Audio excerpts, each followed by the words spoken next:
Hey everyone, Isaac here. I'm back from my trip from the jungle, and man, it was a wild experience.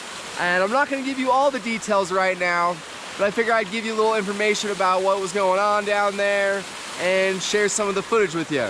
So let's get into it. So after many hours of traveling, we ended up in this city just right outside of the jungle called Pucallpa in Peru.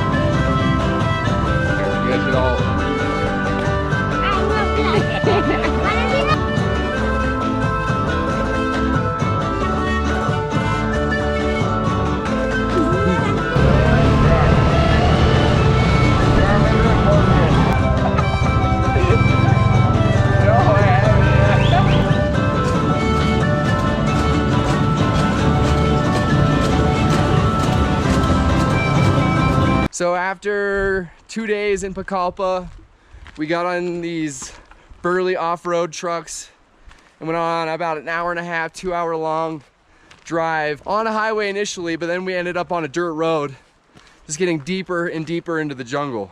Then we finally arrived at this little town right on this river, and I forget what the river's called. And from there we took a boat ride to a point where you had to hop out and backpack in the rest of the way. Typically during the rainy season, you're able to get pretty far up the boiling river, but during this time of year, there's not a lot of rainfall, so there's a lot more hiking you have to do.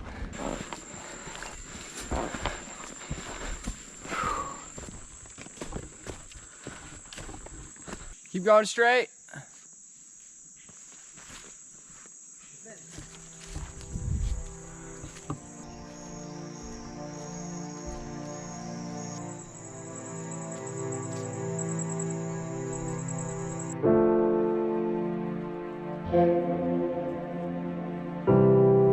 So after about, I feel like it was probably an hour, maybe a little bit more of hiking in, you finally arrived at the boiling river.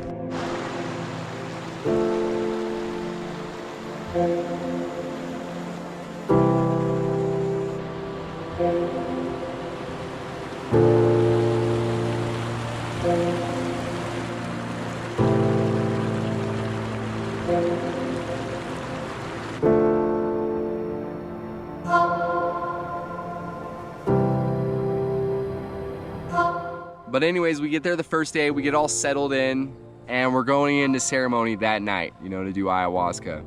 So we're sitting in the Maloka, which is this circular building right next to the boiling river where you do the ceremonies.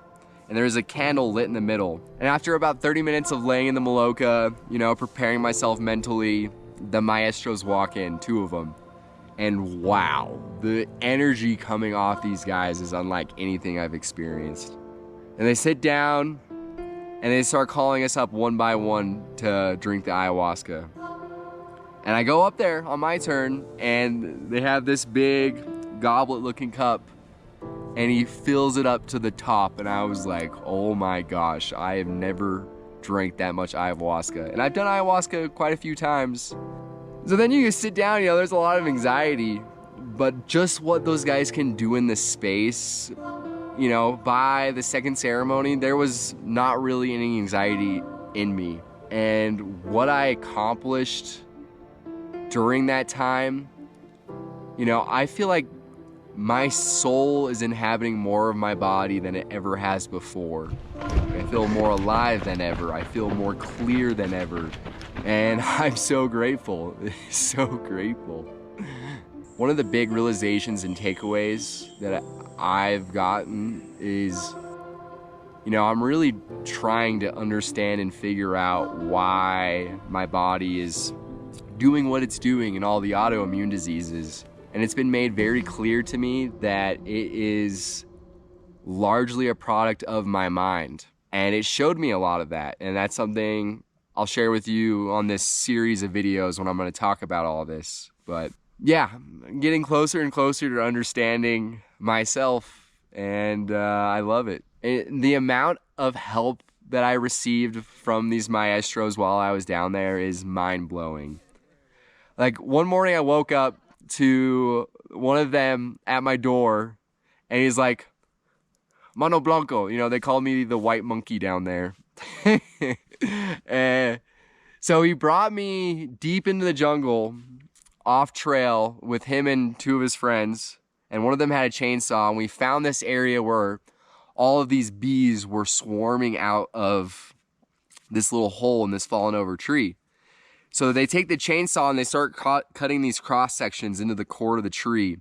And then we're able to pry out these sections, and there was the bee's nest. So then we started grabbing the bee's nest and putting it into a bucket.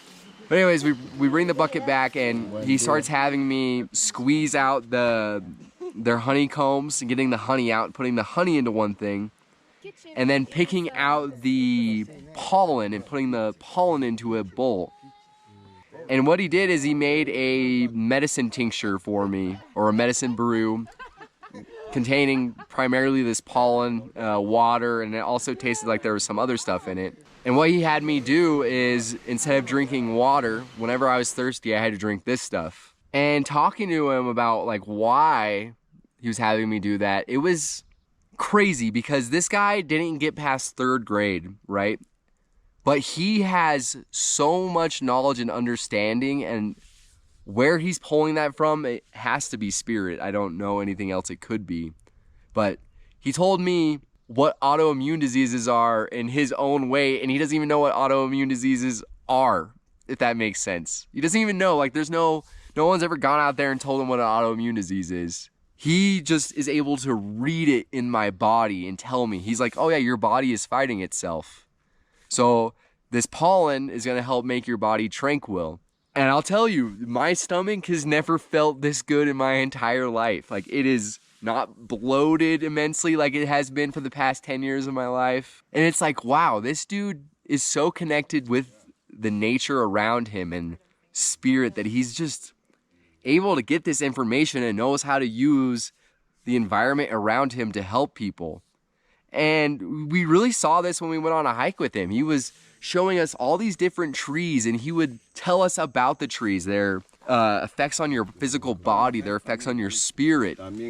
And he learned all this information from talking with them and dieting with them. It really blows my mind because in the West, we put science as our tool to uncover what is happening around us and how to understand the world around us. But in the jungle, those guys just connect with spirit. They connect with themselves and the environment, not with their mind though, with their soul, with their life force. And that's how they're coming to all of this knowledge and these understandings.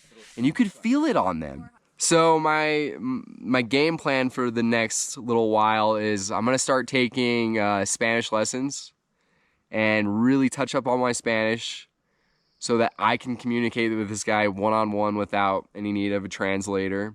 My meditation practice is getting amplified significantly because a lot of what I experienced on those ayahuasca journeys really showed me you have to be very sharp with the mind.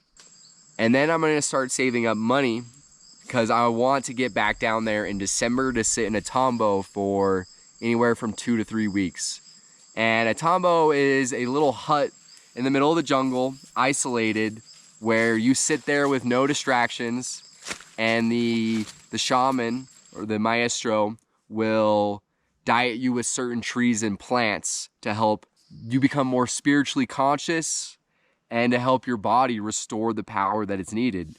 And he claimed, I'm just gonna put quotation marks over this, he claimed that he could get me growing my hair back within 7 days of sitting in a tambo dieting a particular tree. So, you know, spirits put this all before me. My life has been so guided that it's mind-blowing, and I'm gonna continue going down this path. So I'm gonna keep the GoFundMe open. If you want to put any money in there, just anything I get in there is just going towards this trip. And then video-wise, because I'm sure you're like, well, Isaac, we want to hear about this, your ayahuasca experiences. Well, before I can talk about those, I need to tell you what's been happening to me the past year. or you'll get really confused and probably not understand me very well, and it won't help you. And that's something I want to do, is I want to share my understandings and help others. So I'm going to be having maybe anywhere from a 2 to 4 long video series where I talk about where this started and where it is with this trip to the jungle.